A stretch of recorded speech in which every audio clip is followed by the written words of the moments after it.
Praise the Lord. जय मसीह की। परमेश्वर के नाम में मैं आप सभी का स्वागत करती हूँ और साथ ही धन्यवाद करती हूँ आप सबका जो इस चैनल के साथ आप जुड़े हैं। परमेश्वर की आशीषें आप सबके जीवन में बनी रहें और बढ़ती रहें। इस आशीष के साथ आज का वचन शुरू करते हैं। उतावलापन, जल्दबाजी, हड़बड़ी, आज हम इसके बारे में बात करेंगे।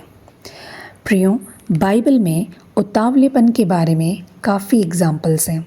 आज हम 2 एग्जाम्पल्स के बारे में बात करेंगे। उत्पत्ति के 25 अध्याय में हम देखते हैं कि एसाव बहुत थका हुआ था। उसे बहुत भूख लगी थी। भोजन के लिए उसने अपने पहलौठे होने का अधिकार अपने छोटे भाई याकूब को दे दिया। हम देखते हैं कि एसाव बहुत उतावला था। उसमें धीरज की कमी थी, इसलिए उसने अपने पहलौठे होने के अधिकार को तुच्छ जाना और उसे खो दिया। पुराने नियम में हम देखते हैं कि पहलौठे होने का अधिकार बहुत बड़ा और इम्पोर्टेंट था। उनके पिता की ब्लेसिंग्स और बहुत कुछ बड़े बेटे को ही मिलता था। ये सब जानते हुए भी एसाव ने अपने अंदर धीरज की कमी की वजह से, सब्र की कमी की वजह से उतावली की और अपने अधिकार को उसने खुद ही खो दिया। आइए हम देखते हैं दूसरा एग्जाम्पल। यिप्तह ने उतावली में वचन दे दिया और उसे अपनी बेटी को खोना पड़ा। ये है न्यायों के 11 अध्याय के 30 पद से 39 पद तक। यिप्तह ने यहोवा की मन्नत मानी कि अगर मैं अम्मोनियों पर जीत हासिल करूँगा तो जो भी मुझसे मिलने के लिए सबसे पहले मेरे घर के दरवाजे से बाहर आए वह यहोवा का ठहरेगा और मैं उसे होम बलि करके चढ़ाऊँगा। आगे हम देखते हैं कि उसकी इकलौती बेटी अपने फादर से मिलने के लिए, जो कि जीत कर आया था, डफ बजाती हुई और नाचती हुई उससे मिलने के लिए आई। प्रियो, यिप्तह की कोई और संतान नहीं थी। वह अपनी बेटी से ऑब्वियसली बहुत प्यार करता था। इसलिए वो अपनी बेटी को देखकर बहुत दुखी हुआ। वह पछताया जो उसने मन्नत मानी उतावली में आकर, लेकिन यहोवा को दिए गए वचन को टाल नहीं सकता था। प्रियो, उतावला व्यक्ति किसी काम को उसका रिजल्ट जाने बिना हड़बड़ी में कर तो देता है, बाद में उसका नुकसान भुगतता है, जैसे कि यिप्तह के साथ हुआ।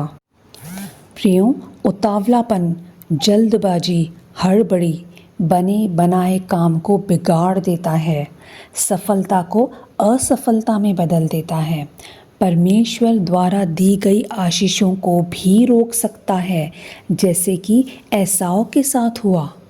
परमेश्वर ने एसाव को पहलौठे होने का अधिकार दिया था, मतलब ब्लेसिंग्स और अथॉरिटी, पर उसने क्या किया? उसने उसे खो दिया। इसलिए उतावलेपन को अपने स्वभाव से अलग करना ही होगा, ताकि परमेश्वर की प्रॉमिसेस हमारे जीवन में, आपके जीवन में एक्टिवेट हो पाएं। प्रियो, कितने ही रिश्ते सिर्फ उतावलेपन और ज़्यादा बोलने की वजह से खराब हो जाते हैं। यहाँ तक कि किसी के उतावलेपन की वजह से निकले शब्द दूसरों की और खुद की भी ज़िंदगी बर्बाद कर देते हैं। आइए देखते हैं नीति वचन, उसका 12 अध्याय का 18 पद। इसमें लिखा है, ऐसे लोग हैं जिनका बिना सोच विचार का बोलना तलवार की नाई चुभता है। ऐसे परंतु बुद्धिमान के बोलने से लोग चंगे होते हैं। प्रियो, इसलिए बिना सोच विचार के बोलना नहीं चाहिए, क्योंकि बिना सोचा समझा शब्द तलवार की नाई चुभता है। और नीति वचन के 13 अध्याय के 3 पद में लिखा हुआ है, जो अपने मुंह की चौकसी करता है वह अपने प्राण की रक्षा करता है, परंतु जो गाल बजाता उसका विनाश हो जाता है। मतलब अपने मुंह की चौकसी करना ज़रूरी है। जब आप कुछ कहें उससे पहले सोचें कि जो मैं कह रहा हूँ या कह रही हूँ, क्या उससे सुनने वालों पर अनुग्रह होगा? क्या उससे सुनने वालों को सुकून या शांति होगी? अगर हाँ तो आप कहें, नहीं तो शांत रहें, क्योंकि लिखा है जो मुंह की चौकसी करता है वह अपने प्राण की भी रक्षा करता है, परंतु जो गाल बजाता मतलब जो बहस करता है उसका विनाश हो जाता है। प्रियों, याकूब के 1 अध्याय के 19 पद में भी लिखा है, हर एक मनुष्य सुनने के लिए तत्पर, बोलने में धीरा और क्रोध में धीमा हो। सो बी अ गुड लिसनर। कम बोलो और ज़्यादा सुनो। अगर आप ज़्यादा सुनेंगे तो ज़्यादा सीखेंगे भी, और जितना ज़्यादा सीखेंगे उतना परफेक्शन से काम भी कर पाएंगे। इसलिए परमेश्वर चाहते हैं कि हम सुनने के लिए हमेशा तैयार हों। ऐसा इसलिए तभी हम परमेश्वर की आवाज़ भी सुन पाएंगे और बोलने में धीरे हों। आज हम अपनी बात तो परमेश्वर के सामने प्रेयर के थ्रू रख देते हैं, लेकिन सुनने के लिए पेशेंस नहीं रखते कि परमेश्वर हमसे क्या कहना चाहते हैं या उनके प्लान्स हमारे जीवन के लिए क्या हैं। हम हमेशा हड़बड़ी में रहते हैं, जल्दबाजी में रहते हैं, जिससे परमेश्वर की ब्लेसिंग्स भी एक्टिवेट नहीं हो पाती, क्योंकि हम सुन ही नहीं पाते कि परमेश्वर हमसे क्या कह रहे हैं और उसके अकॉर्डिंग हम वर्क कर ही नहीं पाते। प्रियों, इसलिए धीरज के साथ परमेश्वर की बाट जोहते रहें।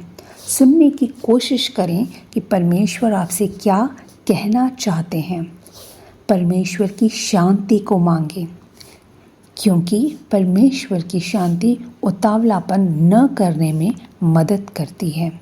परमेश्वर की शांति हमारे अंदर धीरज को बढ़ाती है। प्रार्थना करें कि प्रभु मुझे ऐसा मनुष्य बना, मुझे ऐसा बना जो सुनने के लिए तत्पर हो, बोलने में धीरे हो और क्रोध में धीमा हो, जैसा कि याकूब के 1 अध्याय के 19 पद में लिखा है। और प्रभु इफिसियों के 4 अध्याय के 29 पद के अनुसार प्रभु मेरा बोलना ऐसा हो और आवश्यकता के अनुसार वही हो जो उन्नति के लिए उत्तम हो, ताकि उससे सुनने वालों पर अनुग्रह हो। Thank you.